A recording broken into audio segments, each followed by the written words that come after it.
Good morning friend, Bhagwati PG college online classes में आपका फिर से स्वागत है। बीएससी सेकेंडरी स्टूडेंट, हमारा जो टॉपिक चल रहा था, जो पर स्टार्ट किया था, वह था हमारा पाइनस। ये क्या पढ़ रहे थे? पाइनस इन्वेस्टमेंट का अध्ययन कर रहे थे, जिसके अंतर्गत हमने लास्ट टॉपिक में क्या पढ़ा था? इसका classification, distribution and structure of sporophytic plant. आज हम पाइनस के एनाटॉमी का अध्ययन करेंगे, जिसके अंतर्गत आज हम क्या पढ़ने वाले हैं? Anatomy of root and stem, अर्थात मूल और स्तंभ की आंतरिक संरचना का अध्ययन करेंगे। ठीक है, तो सबसे पहले देखते हैं, ठीक है, एनाटॉमी ऑफ रूट। ठीक है, क्या? Anatomy of root. आज का जो टॉपिक है हमारा पहला, वह है एनाटॉमी ऑफ रूट, अर्थात मूल की आंतरिक संरचना। तो प्राथमिक मूल की आंतरिक संरचना देखिए, सबसे पहले हम किसकी? प्राइमरी रूट की। ठीक है, किसकी? प्राइमरी रूट की आंतरिक संरचना देखें तो वो किस प्रकार की होती है? तो प्राइमरी रूट जो होता है, अनेक भागों में क्या होता है? विभेदित होता है। ठीक है, प्राइमरी रूट प्राथमिक संरचना जो होती है, वो निम्न भागों में क्या होती है? विभेदित होती है। निम्न भागों में विभेदित होती है। अब इसमें कौन कौन से भाग पाए जाते हैं वह देखते हैं। ठीक है, तो प्राथमिक मूल की संरचना जो होती है पाइनस की, वो इस प्रकार होती है। ठीक है, इसमें कौन कौन से भाग होते हैं? फर्स्ट जो भाग होता है वह होता है एपिब्लेमा, अर्थात मूलीय त्वचा। ठीक है, सेकेंड जो पार्ट होता है वह होता है कॉर्टेक्स, वल्कुट। ठीक है, थर्ड जो पार्ट होता है वह होता है एंडोडर्मिस। ठीक है, क्या होता है? एंडोडर्मिस, अंतः त्वचा। फोर्थ जो पार्ट होता है वह होता है पेरिसाइकल, अर्थात परिरंभ। तथा सेंट्रल पार्ट में क्या पाया जाता है? स्टील या वेस्कुलर सिस्टम उपस्थित होता है। ठीक है, तो ये मुख्य रूप से निम्न 5-6 भागों में क्या होता है? डिफरेंशिएटेड होती है इसकी स्ट्रक्चर। अब इसे एक एक करके देखते हैं हम कि किस प्रकार से होती है। तो फर्स्ट देखें, सबसे पहले हम किसकी बात करें? एपिब्लेमा की। ठीक है, किसकी बात करते हैं? एपिब्लेमा की बात करते हैं, जिसको क्या कहते हैं हम? मूलीय त्वचा। ठीक है, क्या कहते हैं? मूलीय त्वचा कहते हैं। ठीक है, मूलीय त्वचा जो होती है, ठीक है, प्राइमरी रूट की स्ट्रक्चर की सबसे बाहरी परत होती है। ठीक है, कैसी होती है? सबसे बाहरी परत होती है। यह है सबसे बाहरी एक स्तरीय मृदुत्कीय कोशिकाओं से निर्मित, मृदुत्कीय कोशिकाओं से निर्मित वह मूल रोम युक्त होती है। ठीक है, कैसी होती है? मूल रोम युक्त होती है। ठीक है, एपिब्लेमा जो होती है, इसकी सबसे बाहरी एक स्तरीय वह मूल रोम युक्त परत होती है। इसका जो दूसरा भाग होता है, सेकंड भाग होता है, वह क्या होता है? कॉर्टेक्स। ठीक है, क्या होता है? कॉर्टेक्स, जिसको क्या कहते हैं हम? वल्कुट। ठीक है, क्या कहते हैं? वल्कुट कहते हैं। ठीक है, वल्कुट की बात करें इसके, तो यह एपिब्लेमा के नीचे स्थित होता है। ठीक है, एपिब्लेमा के नीचे स्थित जो भाग दिखाई दे रहा है, यह जो भाग है, ठीक है, यह क्या कहलाता है? हमारा पूरा कॉर्टेक्स कहलाता है। यह मुख्यतः मृदुत्कीय कोशिकाओं से निर्मित होता है। कौन सी कोशिकाओं से? मृदुत्कीय कोशिकाओं से निर्मित होता है। पैरेन्काइमेटस होता है तथा 5 से 6 स्तरीय होता है। ठीक है, कैसा होता है? 5 से 6 स्तरीय होता है।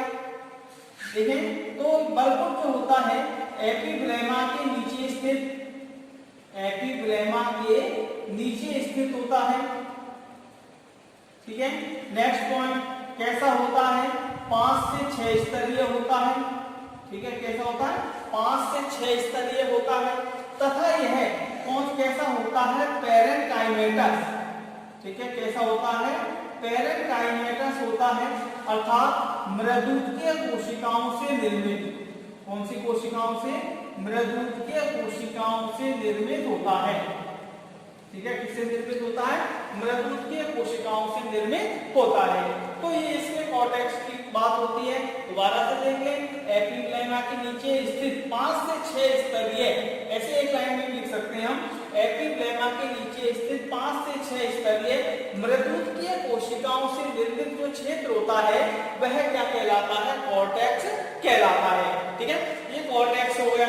इसके बाद जो तीसरा भाग आता है हमारा वह होता है एंडोडर्मिस। ठीक है, क्या? एंडोडर्मिस। थर्ड जो पार्ट है वह क्या है? एंडोडर्मिस। तो एंडोडर्मिस के बारे में आपको पता ही है, इसे कहते हैं अंतःत्वचा। ठीक है, जो कॉर्टेक्स की सबसे आंतरिक परत होती है, वल्कुट की सबसे इनरमोस्ट लेयर जो होती है वह क्या कहलाती है? एंडोडर्मिस कहलाती है, जो कि मृदुकीय कोशिकाओं से निर्मित होती है। ठीक है, एंडोडर्मिस किसे कहते हैं? वल्कुट की सबसे आंतरिक परत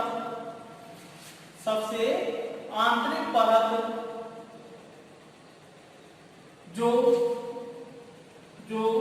मृदुकीय कोशिका से निर्मित होती है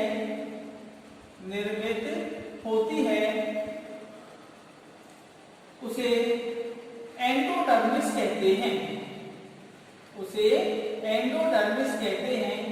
तथा इनकी कोशिकाओं में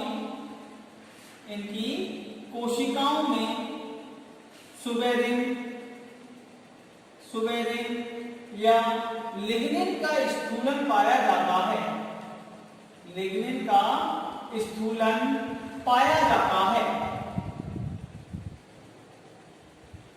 ठीक है, इसका स्थूलन पाया जाता है, सुबेरिन या लिग्निन का स्थूलन इनकी कोशिकाओं में उपस्थित होता है।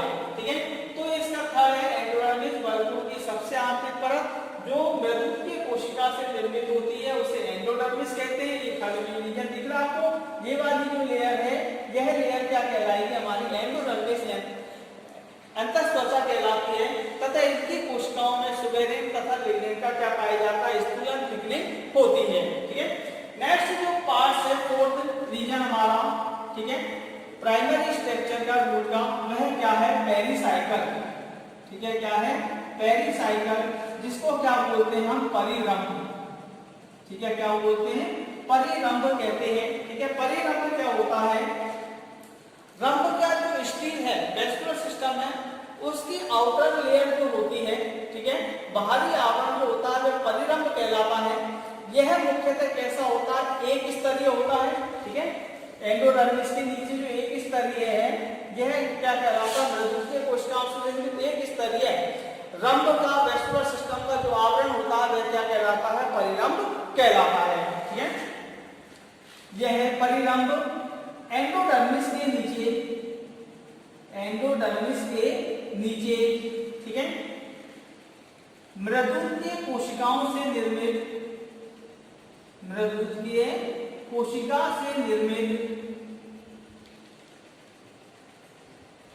एक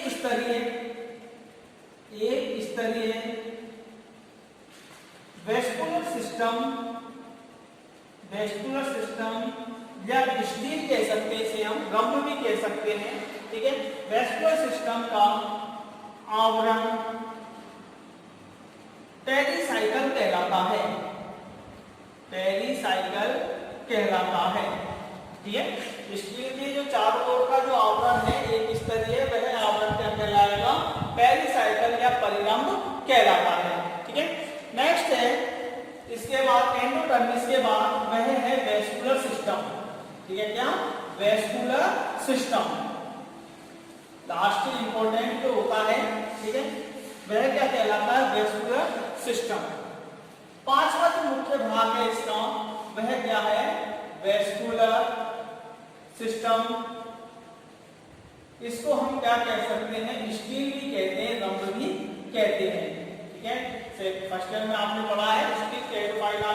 ठीक है, सब अब स्टील की बात करें। ठीक है, तो इसका स्टील जो होता है, वेस्कुलर सिस्टम जो होते हैं, वेस्कुलर बंडल्स जो होते हैं वह कैसे होते हैं? Diarch. ठीक है, डाई आर्च से टेट्रार्च। ठीक है, कैसे होते हैं? डाई आर्च से टेट्रार्च होते हैं। यानी इसमें जो वेस्कुलर बंडलों की संख्या होती है वह कितनी होती है? वेस्कुलर बंडलों की संख्या 2 से 4। ठीक है, कितनी होती है?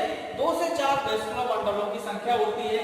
वेस्कुलर बंडल जो होते हैं इसमें वह कौन से प्रकार के होते हैं? एग्जास्ट, ठीक है, कौन से प्रकार के होते हैं? एग्जास्ट प्रकार के होते हैं। प्रोटोजाइलम बाहर की ओर और मेटाजाइलम जो होते हैं वो केंद्र की ओर स्थित होते हैं, ठीक है। इसमें जाइलम की एक मुख्य विशेषता होती है, ठीक है, इनके जाइलम की एक क्या होती है? मुख्य विशेषता होती है कि इनके जाइलम में जो प्रोटोजाइलम जो है, ठीक है, प्रोटोजाइलम जो है विभाजित होकर वाई शेप की आकृति बना लेते हैं। कैसी शेप की? वाई आकृति बना लेते हैं तथा इस प्रोटोजाइलम की दोनों भुजाओं के मध्य में, ये दोनों भुजाएं दिख रही हैं, इन दोनों भुजाओं के मध्य में क्या उपस्थित होती है? रेजिन कैनाल उपस्थित होती है। क्या उपस्थित होती है? रेजिन कैनाल उपस्थित होती है, ठीक है। तो जाइलम की क्या विशेषता है वेस्कुलर सिस्टम में? देखें तो जाइलम में प्रोटोजाइलम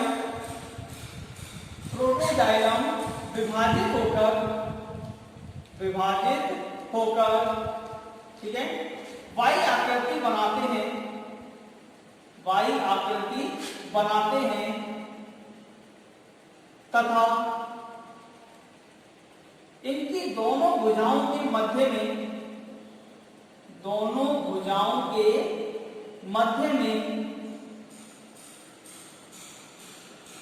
क्या उपस्थित होती है?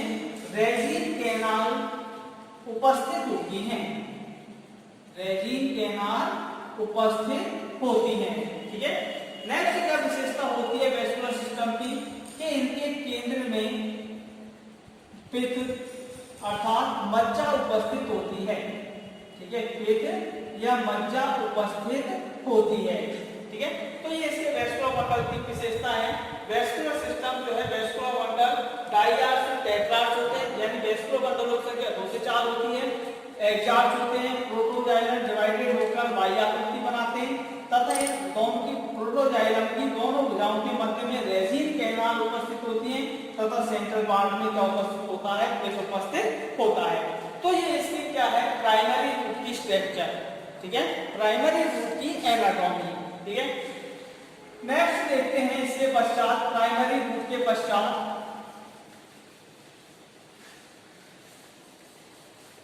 इसकी सेकेंडरी स्ट्रक्चर, ठीक है, डायग्राम बना लेना।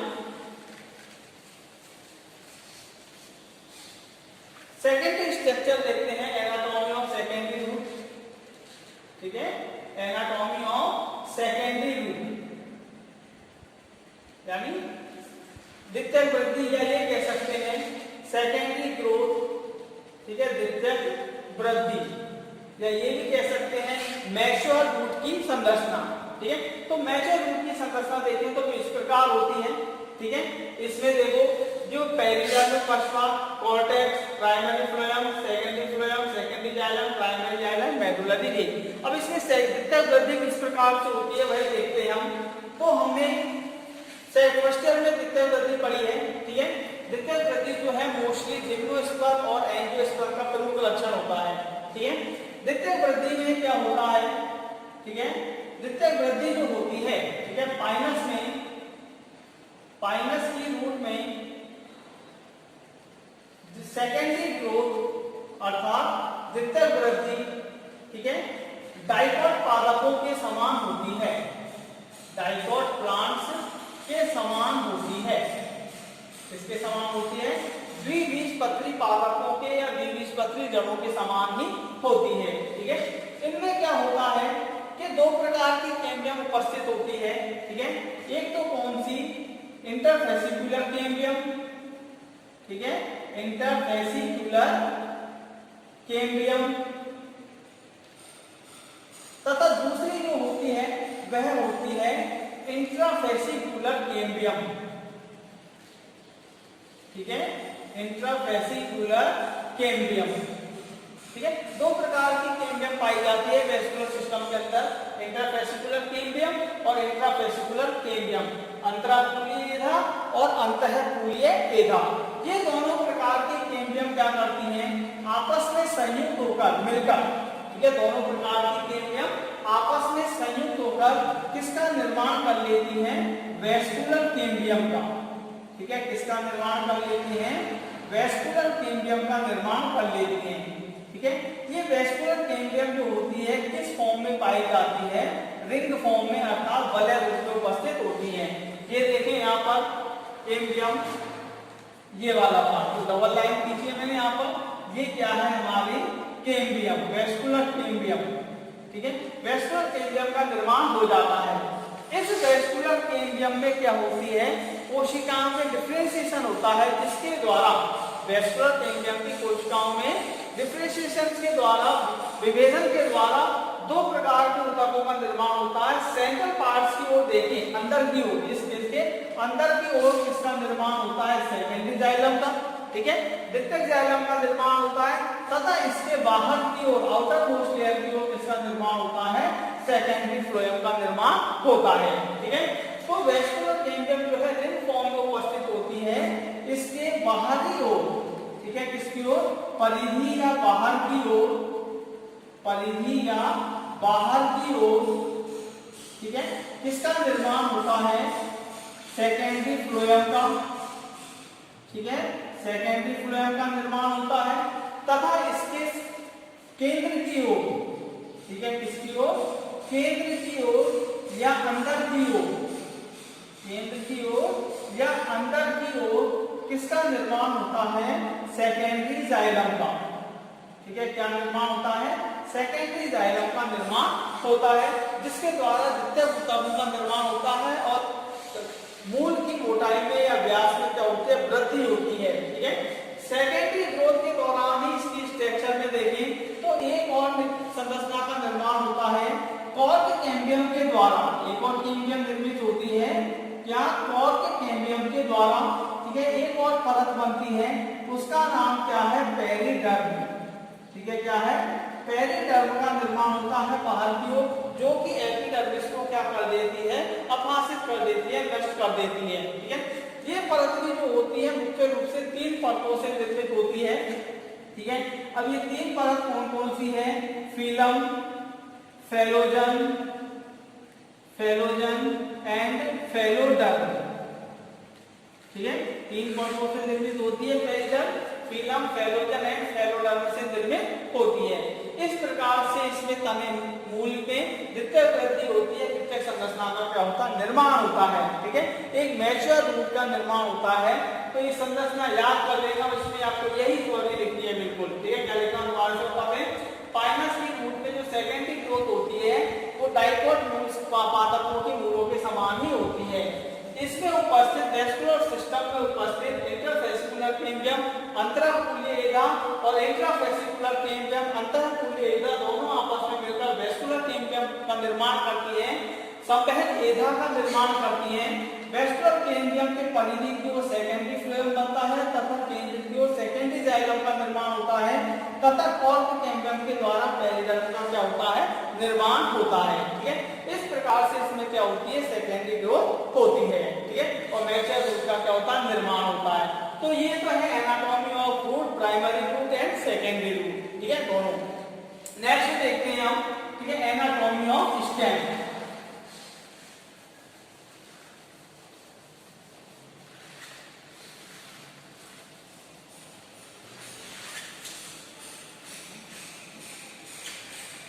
स्टेम की बात करें तो स्टेम के एनाटॉमी में इसमें लगभग जगह होती है, वो देखते हैं किस प्रकार की पाई जाती है, ठीक है। तो नेक्स्ट टॉपिक जो है हमारा वह है एनाटॉमी ऑफ स्टेम, ठीक है। स्तंभ की आंतरिक संरचना। तो स्तंभ की आंतरिक संरचना देखें तो इसमें मुख्य रूप से कौन कौन से भाग होते हैं देखते हैं। सबसे बाहरी भाग जो होता है वह क्या कहलाता है? एपिडर्मिस, ठीक है। सबसे बाहरी भाग जो होता है, पहला जो भाग होता है वह क्या कहलाता है? एपिडर्मिस, बाह्य त्वचा, ठीक है। इसकी क्या मुख्य विशेषताएं होती है वो देखते हैं। बाह्य त्वचा जो होती है इसकी वह कैसी होती है? सबसे बाहरी परत होती है, एक स्तरीय होती है, ठीक है। कैसी होती है? एक स्तरीय होती है तथा अनियमित आकृति की होती है। कैसी होती है? अनियमित आकृति की पाई जाती है, ठीक है। क्यों होती है अनियमित आकृति? एपिडर्मिस सबसे बाहरी परत, कैसी होती है? एक स्तरीय, ठीक है। मृदुकीय कोशिकाओं से निर्मित, मृदुकीय कोशिकाओं से निर्मित तथा शल्क पत्रों की उपस्थिति के कारण, किसके कारण? शल्क पत्रों की उपस्थिति के कारण कैसी होती है? यह अनियमित आकृति की, कैसी होती है? अनियमित आकृति की होती है, ठीक है, याद रखना। कैसी होती है? अनियमित आकृति। शल्क पत्र बहुत पाए जाते हैं स्टेम की सतह पर, इसलिए इनकी आकृति जो है वो कैसी हो जाती है? अनियमित आकृति की हो जाती है, ठीक है। अब इसके नीचे जो है वह कौन सा भाग पाया जाता? कॉर्टेक्स, ठीक है। कौन सा भाग पाया जाता? कॉर्टेक्स पाया जाता है। संरचना बनाई है,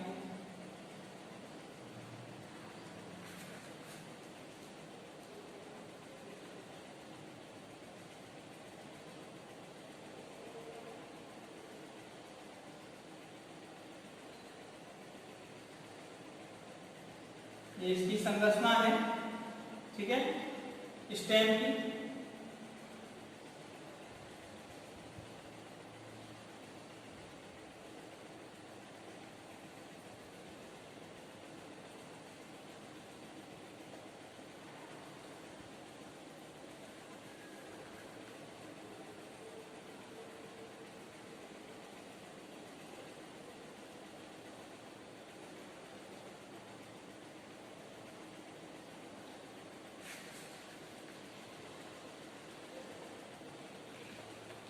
ये क्या है? स्टेम की आंतरिक संरचना, ठीक है। स्टेम की आंतरिक संरचना का जो दूसरा मुख्य भाग होता है वह क्या होता है? कॉर्टेक्स, ठीक है, वल्कुट, ठीक है। इसका जो कॉर्टेक्स होता है स्टेम में, ठीक है, वह मुख्य रूप से दो भागों में डिफरेंशिएटेड होता है, ठीक है। दो भागों में क्या होता है? विभेदित होता है, ठीक है।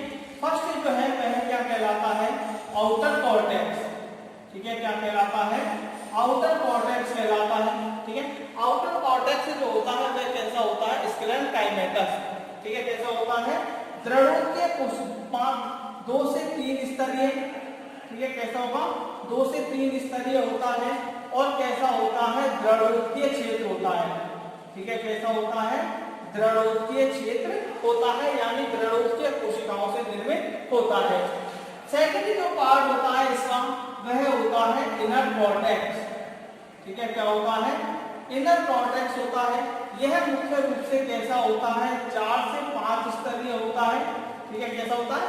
4 से 5 स्तरीय होता है तथा यह मुख्य रूप से कैसा क्षेत्र होता है? मृदुकीय क्षेत्र, ठीक है। कैसा होता है?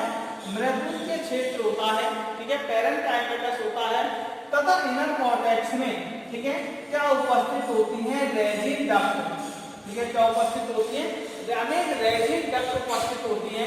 ये तो हो गया एपिडर्मिस, ये कॉर्टेक्स, ठीक है, आउटर कॉर्टेक्स, इनर कॉर्टेक्स। ये है क्या? रेजिन डक्ट, जो कि कौन से कॉर्टेक्स में पाई जाती है? इनर कॉर्टेक्स वाले भाग में पाई जाती है, ठीक है। नेक्स्ट देखिए कॉर्टेक्स के पश्चात, तो हमारे ये है कॉर्टेक्स के पश्चात कौन सा भाग होता है? आपको पता है एंडोडर्मिस एंड पेरिसाइकल, ठीक है। क्या पाया जाता है? एंडोडर्मिस एंड पेरिसाइकल, ठीक है। फोर्थ जो है, थर्ड पॉइंट देखें, एंडोडर्मिस एंड पेरिसाइकल, दोनों एक साथ देखते हैं, एंडोडर्मिस और पेरिसाइकल। एंडोडर्मिस जो है वह क्या है? हमको पता है वल्कुट की सबसे आंतरिक परत, वल्कुट की सबसे आंतरिक परत होती है, ठीक है। कैसी होती है? एक स्तरीय, कैसी? एक स्तरीय। और कैसी होती है? पैरेन्काइमेटस, ठीक है। कैसी होती है? पैरेन्काइमेटस होती है, अर्थात मृदुकीय कोशिकाओं से निर्मित होती है, ठीक है। नेक्स्ट बात करें पेरिसाइकल की, तो पेरिसाइकल जो है मुख्य रूप से एक और इम्पोर्टेंट बात, इसमें जो एंडोडर्मिस होती है, ठीक है, वह कैसी होती है? अस्पष्ट या अविभेदित, ठीक है। कैसी होती है? अस्पष्ट या अविभेदित होती है। ठीक है, पेरिसाइकल की बात करें तो पेरिसाइकल जो है वह मुख्य रूप से कैसा होता है, 2 से 3 स्तरीय होती है। कैसे होती है, 2 से 3 स्तरीय होती है और यह भी कैसी होती है, पैरेंकाइमेटस अर्थात मृदुकीय कोशिकाओं से निर्मित होती है। कैसी होती है, मृदुकीय कोशिकाओं से निर्मित होती है। तो ये दो important region of the anatomy of the stem, endodermis and pericycle. Clear. Next जो सबसे इंपॉर्टेंट है वह क्या है, स्टील या वेस्कुलर सिस्टम। ठीक है, क्या है, स्टील या vascular system. Fourth region vascular system. ठीक है, या स्टील। तो इसमें स्टील देखो साफ नजर आ रहा है आपको, सबसे सेंटर में स्थित होता है और ये कैसा दिखाई दे रहा है आपको, पॉलीआर्च। कैसा दिखाई दे रहा है, पॉलीआर्च यानी सीमेंट। ठीक है, जो वेस्कुलर बंडलों की संख्या है वह कैसी है, 5 या 5 से अधिक। ठीक है, तो वेस्कुलर सिस्टम जो है इसका वह कैसा है, पॉलीआर्च। ठीक है, बहुआदिधारू। और कैसा होता है, एंडार्च। ठीक है, वेस्कुलर बंडल जो है वो कैसे होते हैं, एंडार्च। एंडार्च का मतलब जाइलम केंद्र की ओर। ठीक है, जाइलम केंद्र की ओर और फ्लोएम जो है बाहर परिधि की ओर हो तो उसको क्या कहलाएंगे, एंडार्च होते हैं। ठीक है, कैसे होते हैं ये, ओपन। ठीक है, कैसे होते हैं, ओपन प्रकार के होते हैं अर्थात इनके मध्य, जाइलम और फ्लोएम के मध्य में क्या उपस्थित होती है, कैम्बियम उपस्थित होती है। एधा उपस्थित हो तो वो क्या कहलाएंगे, ओपन कहलाते हैं। ठीक है, नेक्स्ट किस रूप में उपस्थित होते हैं, रिंग फॉर्म में वलय में उपस्थित, पूरे सभी एक वलय में उपस्थित होते हैं। ठीक है, ये इसकी वेस्कुलर सिस्टम की क्या होती है, मुख्य विशेषताएं होती हैं। ठीक है, वेस्कुलर सिस्टम में एधा उपस्थित होती है, इसलिए स्टेम में क्या पाई जाती है, सेकेंडरी ग्रोथ प्रेजेंट होती है। क्या उपस्थित होती है, सेकेंडरी ग्रोथ प्रेजेंट होती है तथा सेंटर में क्या उपस्थित होता है, पित्त उपस्थित होता है। ठीक है, सेंट्रल पार्ट में क्या उपस्थित होता है, यहाँ पर पित्त उपस्थित होता है। ठीक है, अब इसमें जाइलम फ्लोएम की बात करें हम तो जाइलम जो है उसमें केवल और केवल किससे निर्मित होता है, ट्रैकिट से निर्मित। ठीक है, किससे निर्मित होता है, ट्रैकिट से निर्मित होता है अर्थात केवल और केवल वाहिनिकाओं से निर्मित होता है। जबकि जो फ्लोएम होता है, ठीक है, फ्लोएम जो होता है वह किससे निर्मित होता है, सीड ट्यूब्स। ठीक है, चालनी नलिका एंड पेरेन्काइमा। ठीक है, पेरेन्काइमा। ठीक है, कैसे होता है, फ्लोएम पेरेन्काइमा से निर्मित होता है। इससे फ्लोएम मृदुतक से निर्मित होता है, जाइलम ओनली ट्रैकिट से निर्मित और phloem seed tubes and phloem parenchyma से निर्मित होता है। तो ये इसकी क्या है, एनाटॉमी ऑफ स्टेम। ठीक है, तो आज हमने क्या पढ़ा, anatomy of root and anatomy of stem. बहुत अच्छा क्वेश्चन आता है फाइनेंस में। ठीक है, एनाटॉमी रूट एंड स्टेम का डायग्राम यहाँ से बना लेना आप, थ्योरी मैंने आपको पढ़ाई बता दी है। ठीक है, नेक्स्ट टॉपिक में हम क्या पढ़ने वाले हैं, केवल एनाटॉमी ऑफ लीफ। ठीक है, क्या पढ़ेंगे, एनाटॉमी ऑफ लीफ का अध्ययन करेंगे, पानी की आंतरिक संरचना का अध्ययन करते हैं फाइनल्स के। तो आज के लिए केवल इतना ही। Thank you.